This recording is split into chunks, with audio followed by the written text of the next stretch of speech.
Hey everyone, I'm back with another layout using Vicki Boutin Sweet Rush. This is from my little scrapbook store, and this collection is available in the shop. I will leave links to it below.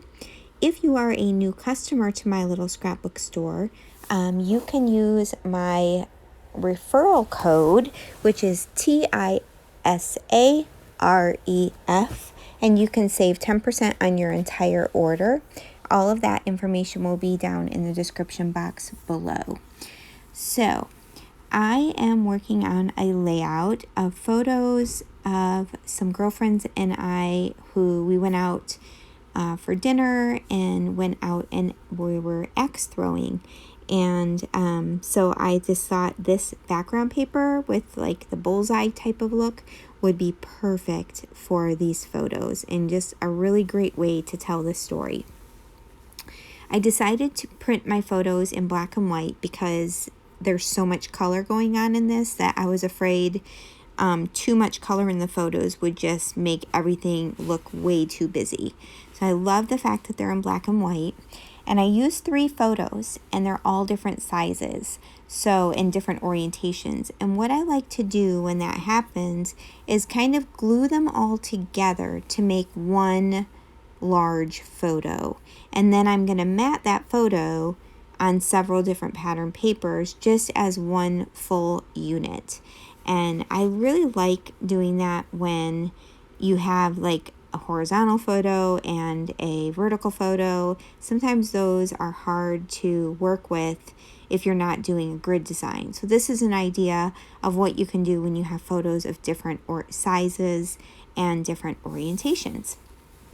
So I'm layering the photos up with white cardstock, then that yellow, then that light blue with the X's and the O's, and then I'll add a very small layer of that bright pink. Now the bright pink I do not believe is from this collection. It's from an older Vicki Boutin collection, but I just thought that the color worked perfectly and wanted to use it. So I do. You can see with the light blue being the final background paper, it really doesn't allow the photo to pop on that that busy background. So that's why I'm adding the pink. Now, if I didn't want to add all these paper layers, I could just add a black border around the photos and that would make it pop as well. But I didn't want to do that because the photos were black and white. So I really did not want to add more black in the center of the layout like that. So that's why I chose to do heavier layering with pattern papers. It would weight those photos a little bit more, draw your eye to the photos, and just make it stand out more on that background.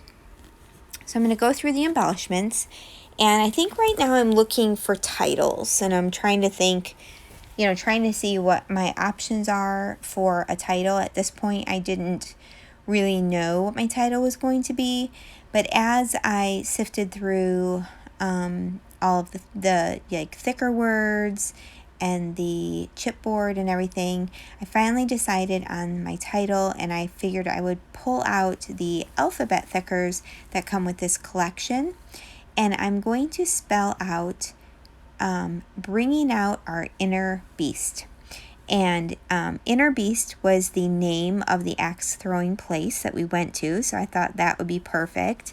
And so I'm going to spell out Inner Beast with the thicker, and then a little bit later I'm going to come back in with some black stickers and finish off my title. So what I love is that butterfly paper that is in the pattern paper. I'm really going to kind of do some contrasting things here because we've got photos of axe throwing, which isn't real girly, right? But I'm going to kind of girl up the embellishments with florals and butterflies, and I really like the contrast and the fun that adds to the layout. So I'm going to be placing the butterflies about where you see them now, and I'll show you what I do with those in a bit. First, I'm going to bring in the rest of my title. And this is just a super, super old black stickers from my stash. In fact, these are so not sticky anymore that I am going to end up going back and putting wet glue for everything, for the black stickers and for the chipboard thickers, of course, because chipboard thickers never stick.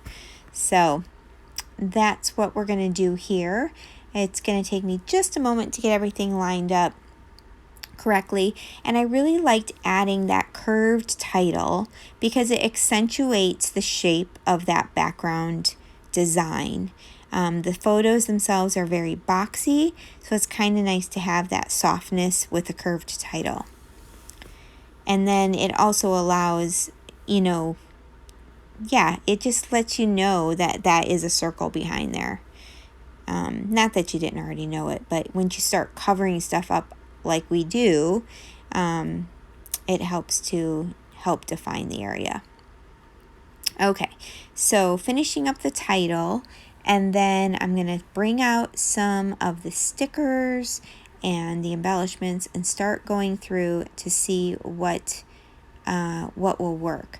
Now the butterflies, for each one of the butterflies, I will glue down the center of the butterfly, and then the wings I am going to use foam squares and pop those up. And I love the shadow that brings, the dimension, the interest. Kind of looks like the butterflies are flying off of the page or flying over the page, and I really, really love doing that. I think I do that with almost all of my paper butterflies. Obviously, if it's chipboard or something like that, it's very hard. You can't do that. But if it's paper, I'm definitely putting those foam squares behind it. Oh my goodness, y'all. I'm taking forever trying to line up this title. And you'll see in the end, it really isn't perfect in the end, but it is okay.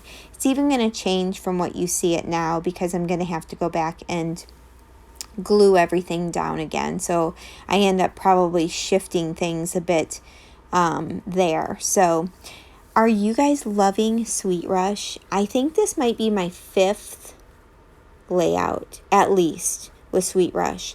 And I'm absolutely loving it. I have been able to use this collection for my boys, for fun things for me. I mean, just so many opportunities to use this. So you are going to see me play around with a ton of embellishments. And this just is my natural process of what I do when it's time to embellish. Go through everything every time, move things around, play around until I finally go, oh, love that. Yeah, did not like that flower up there. That was just covering up way too much real estate.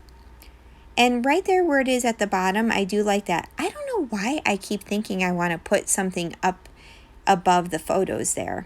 I'm going to end up taking that camera down too. I do find a little tab sticker or tab ephemera that I am going to stick behind one of the photos, and that fills that space enough, but not too much.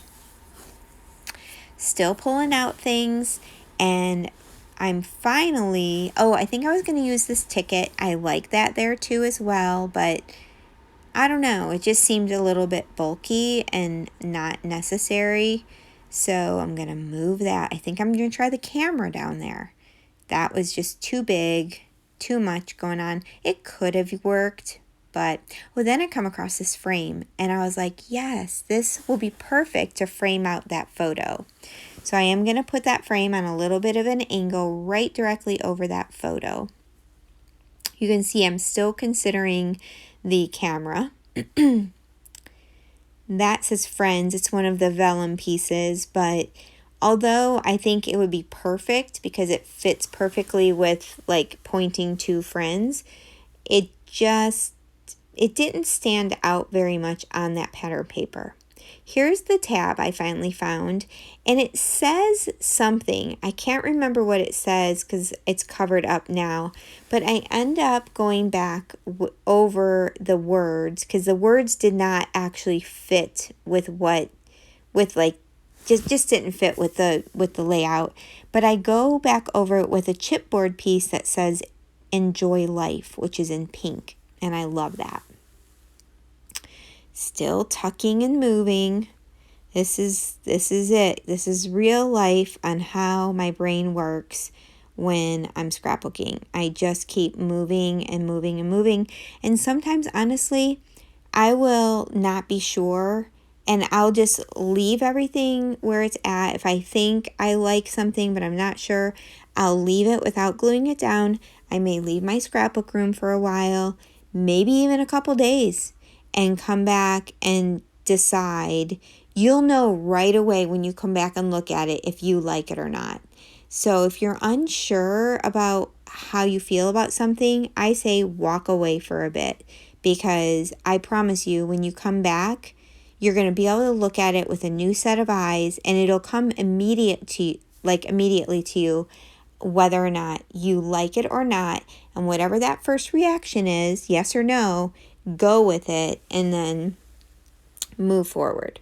So see how that pink chipboard really pops out on that tab. I love that. Love that so much. Then I found this sticker. It says loving this day, and it fit perfectly in that little cutout between the photos. So I am going to use that there. I'm going to add a few more embellishments there. That will be my main cluster. And then I'll just have the butterflies floating and then a few sprinkly bits throughout, and that'll finish out my layout. So this layout, once I started like getting all my embellishments out, it actually went pretty quickly. And I really love how it turns out. I cannot wait to use those butterflies again. When I first saw the paper, I wasn't in love with that paper.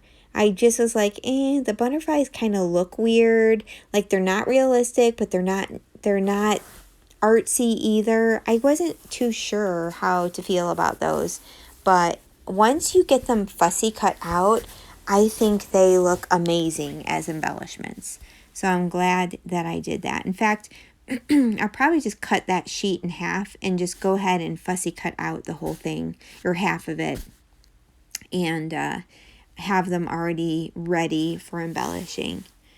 Here's where I just glued down the center of the butterflies like I was telling you earlier, and I'm going to get my foam squares or pop dots and pop up those wings. I love doing that. If you guys haven't tried that with your butterflies, you really need to. It really gives them such life on a page. Okay, I think I just have 1 or 2 more butterflies to go, and then I will be finishing up with the sprinkly bits. And what I used for all of the little sprinklies are the little puffy sticker pack that has like little candies. It has hearts, lots of little things. That is what I am going to be using to sprinkle around the butterflies and then around that cluster at the bottom. And once that's done, the layout is complete. And I really love how it turned out. I recently used this paper in a totally different way for a live scrapbooking video on the Layouts and More page on Facebook for my little scrapbook store. I will leave the link to that live video as well if you would like to go and watch it. That I did last Saturday, and I really love how that layout turned out as well. And you can see how the two layouts are very different using the exact same paper. So go check that out. Check out the links below for the store. And yeah, I would love for you to like this video if you enjoyed it. Subscribe if you're not a subscriber, and hit the bell notification so you'll know when I have new videos up. I'm going to be placing down the last of the little bits on the page right now, and then you will have some close-up shots at the end. Please let me know if you have any questions in the comments, and I just want to thank you so much for your comments and your likes. They are always, always, always appreciated. It's just great to get to know all of you that watch my videos, so definitely comment and say hi, and I will be back soon with another layout. Oh, here I'm still, oh my goodness, you guys. I thought I was just adding my little bits, but I forgot I'm adding a chipboard butterfly and a sticker down to that bottom left, and that will end up finishing off that section. And then I do my sprinkly bits. Sprinkly bits at the end are one of my absolute favorite things to do. I don't know about y'all, but whether it's splatters or Nuvo drops or little puffy stickers or sequins or gems, it's so fun to sprinkle stuff at the end. So here I am putting these last little bits down. I'm going to go ahead and put you over to a little bit of music now, and this part should be over soon, and then stay tuned for the close-ups if you want a closer look at what the layout looks like. Have a great night, guys. I hope you have a great one. Bye.